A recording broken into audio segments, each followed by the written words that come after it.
Varicose వ్యాధితో బాధపడుతున్నారంట. తక్కువ ఖర్చుతో ట్రీట్మెంట్ కావాలి అనుకుంటే ఎవిస్ హాస్పిటల్ని సంప్రదించండి. నమస్తే రమగారు. నమస్తే జయ. రమగారు, పూజ చేసేటప్పుడు కొంతమందికి మనసుని అక్కడ లగ్నం చేయలేకపోతారు. ఆలోచనలు ఎక్కడికెక్కడికో వెళ్ళిపోతుంది. మనసు ఎటేటో పరుగులుతుంది. మళ్ళీ అమ్మో ఇదేంటి, నేను దేవుడి రూమ్లో ఉండి ఇట్లా ఉన్నాను, లేకపోతే గుడిలో ఉండి ఇట్లా, నా ఆలోచన ఏంటి ఇట్లా ఉంది, ఎందుకని నేను లగ్నం చేయలేకపోతున్నాను అట్లా అనిపిస్తూ ఉంటుంది కదండి కొన్ని సందర్భాల్లో.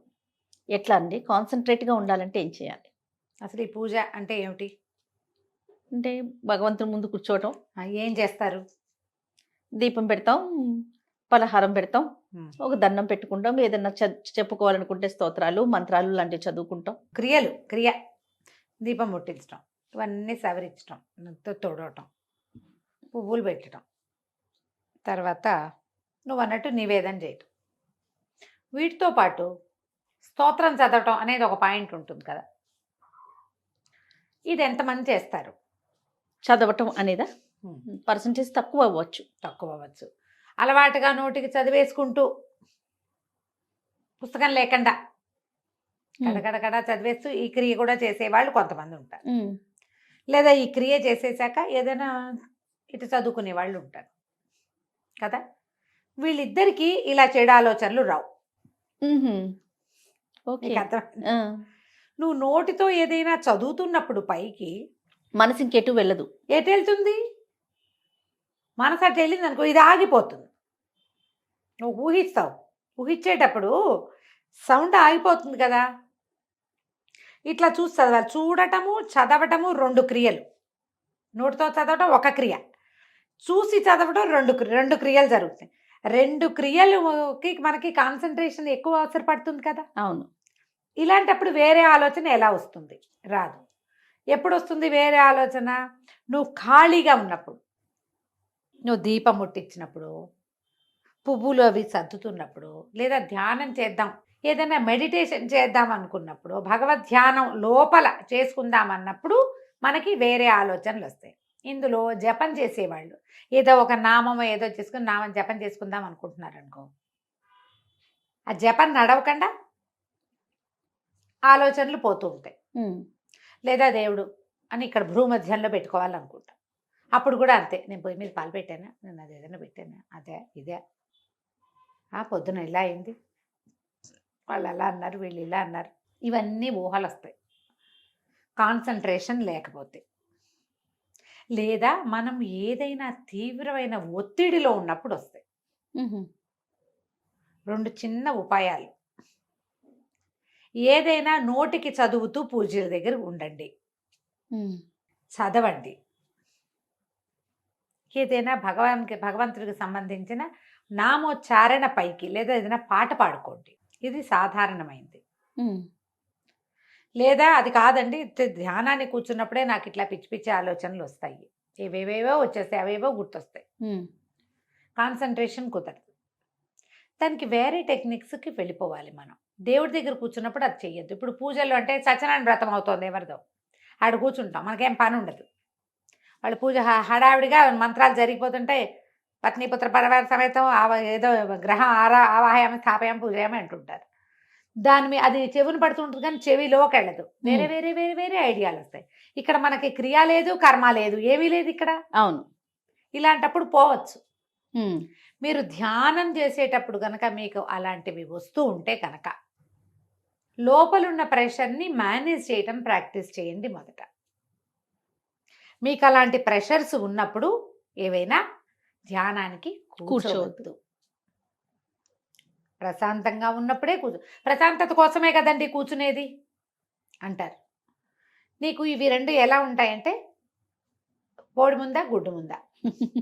స్థిమితం ఉంటే ప్రశాంతత ఉంటుంది. నీకు స్థిమితం లేనప్పుడు ప్రశాంతత రాదు. అవును. అలాంటప్పుడు నువ్వేం చెయ్యొచ్చు?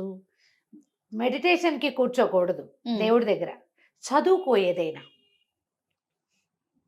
ఓకే. ఆటోమేటిక్గా స్థిమితం వస్తుంది, సొలేసి లభిస్తుంది. దానివల్ల నీకు మనసు భయంగా ఉంది, టెన్షన్గా ఉంది, ఏదో జరిగింది, టెన్షన్గా ఉంది, నువ్వేం చేయాలి? ఆప్తం హర్తారం దాతారం సరస్వపతం లోకాభిరామం శ్రీరామం భూయ భూయో నమామ్యహం చదువు 10 సార్లు. అప్పటికి ఆ లోపల ఉన్న దడ తగ్గుతుంది. దడ తగ్గాక నువ్వు కాన్సన్ట్రేట్ చేయగలుగుతావు. ఇలాంటి ఒక అలవాటు చేసుకోండి. ఈ రోజే వస్తుందంటే రాదు, అలవాటుగా Practice తో. చేస్తే వస్తుంది. ఖచ్చితంగా ఏదో కొత్త కొత్తవి ట్రై చేయబోకండి. కొత్త స్తోత్రం చదివితే బాగుంటుందని నమ్మద్దు. ఇంకో పూజ ఏదో చేస్తే బాగుంటుందని నమ్మకండి.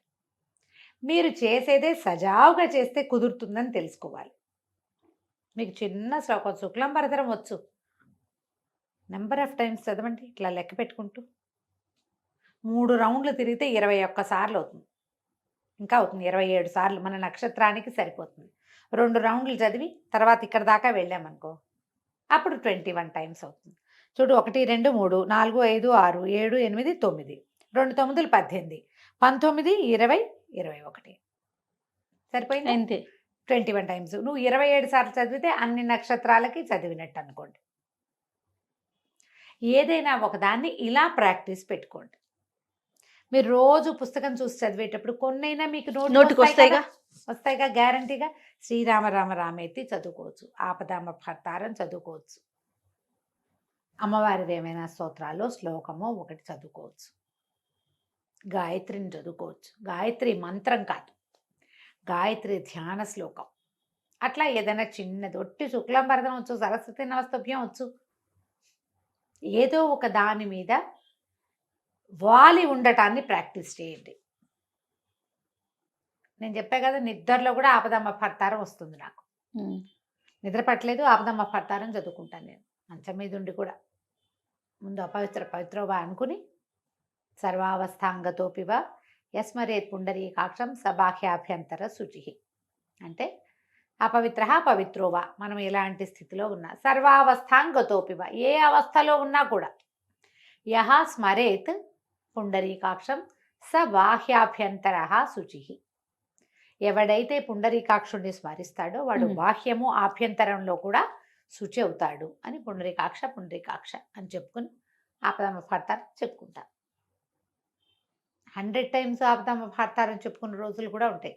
జ్వరము, అనారోగ్యము, ఏదైనా చాలా ప్రెషర్ఫుల్ కండిషను, నోరారిపోతుంది, గుండెలు దడదడలాడిపోతుంటే, కాళ్ళు వణికిపోతాయి.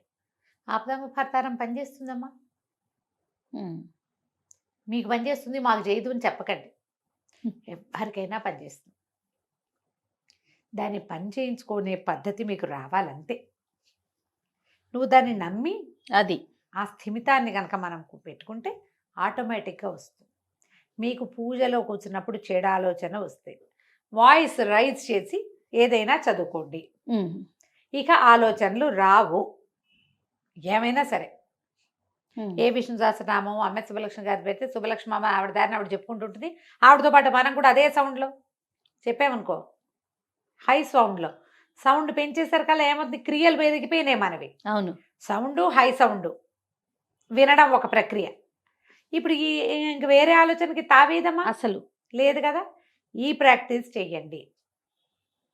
మీకు అలా శ్లోకాల మీద, ప్రార్థన మీద, స్తోత్రాల మీద డిపెండెన్సీ అలవాటైతే మీరు కళ్ళు మూసుకున్నప్పుడు కూడా ఆ స్తోత్రాన్ని లోపల మనన చేసుకోండి.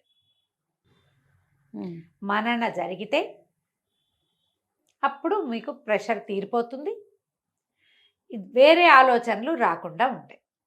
మనకి మనసు పరిపరి విధాలు పోవటం అని చెప్తారు. అవునవును. ఇది ఎప్పుడు జరుగుతుందమ్మా, మనం అక్కడ ఏదైనా సిచ్యువేషన్ ఉన్నప్పుడు కాదు. ఊరికే రోజు పరిపరి విధాలు ఎందుకు వెళ్ళదు పోతుంది? వెళ్ళదు. పిల్లలు ఎక్కడికైనా వెళ్ళారు, భర్త ఎక్కడికైనా వెళ్ళారు, మనమే ఎక్కడో ఏదో పెట్టాము, అక్కడ ఏదో జరుగుతుందేమోనని మనకు అనిపిస్తోంది. అలాంటప్పుడు ఇట్లా ఏదైనా, నేను ఇంకొకటి చెప్తాను, పంచాయుధ స్తోత్రం అని ఒక స్తోత్రం ఉంది. ఇది వరకు కూడా నేను చెప్పాను. అవునండి. విష్ణుమూర్తి యొక్క 5 ఆయుధాలు, శంఖము, చక్రము, ధనుస్సు, గద, ఖడ్గము, 5. ఈ 5 ఆయుధాలకి సంబంధించిన స్తోత్రాన్ని ప్రాక్టీస్ పెట్టుకోండి. ఓకే. మీకు ప్రెషర్ఫుల్గా ఉన్నప్పుడు ఎలాంటప్పుడు వాడచ్చో తెలుసా?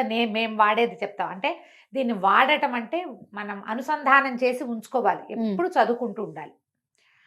పిల్లలు ఒంట్లో బాగుండనప్పుడు, పిల్లలకి ఏదైనా దిష్టి తగిలింది అనిపించినప్పుడు, పిల్లలు విపరీతంగా ఏడుస్తున్నప్పుడు, ఏదైనా ప్రమాదాలు సంభవించినప్పుడు, పని కాదేమోనన్న భయం ఉన్నప్పుడు, ఎక్కడైనా చిక్కడిపోయామన్న అనిపించినప్పుడు,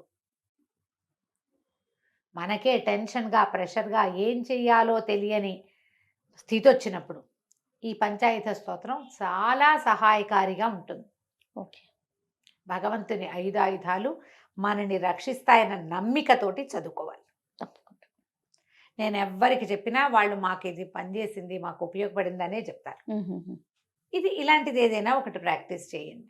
హై రైజ్ సౌండ్లో చదివితే మీకు చెడు ఆలోచన రాదు. తప్పకుండా రమ్మగారు. నమస్తే. నమస్తే జయ.